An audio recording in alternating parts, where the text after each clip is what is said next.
Okay, chapter 3 of Uncle Tom's Cabin.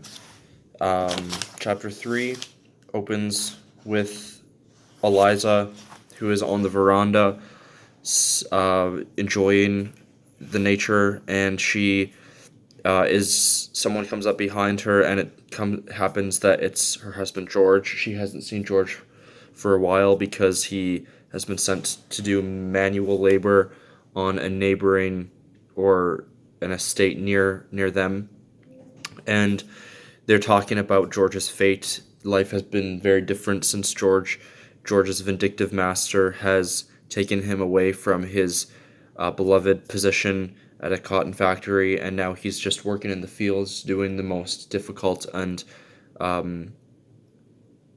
undesirable manual labor. And George tells Eliza that he wishes he'd never seen her.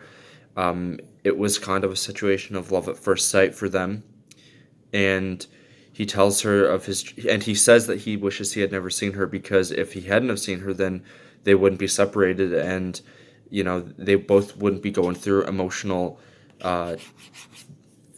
unhappiness at their separation.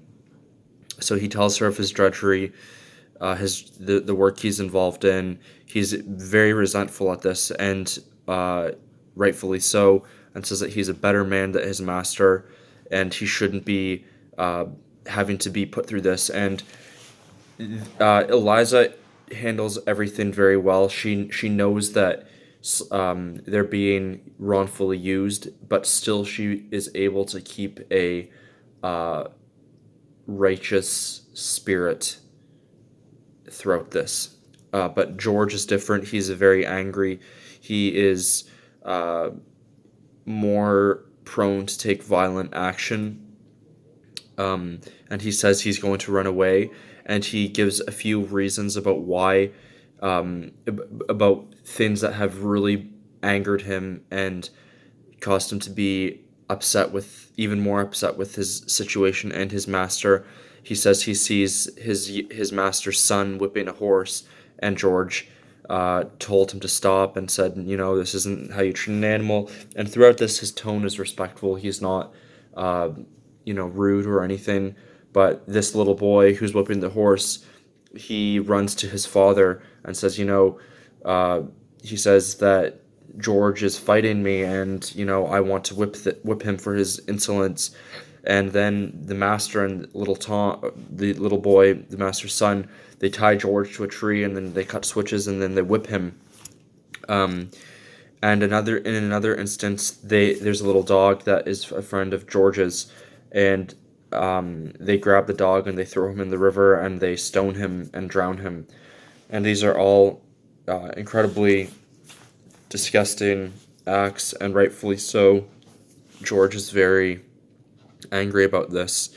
And so George and Eliza are talking about their marriage, and Eliza says, well, we're married, doesn't that mean anything legally? He can't, your master can't take him away can't separate us. But George realizes that their marriage has no legal standing because of their slave status.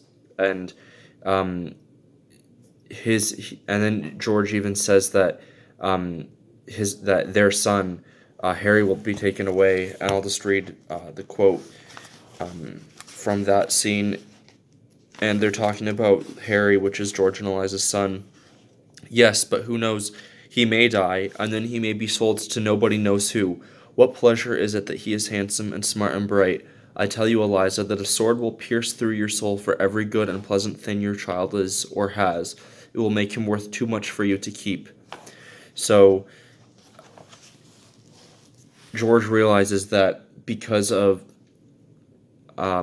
Harry's external beauty and his emotional intelligence and his positive physical characteristics, those are the things that the slave traders realize are valuable and will bring them a better price. So he realizes that Harry is going to be taken away based on his superior physical qualities.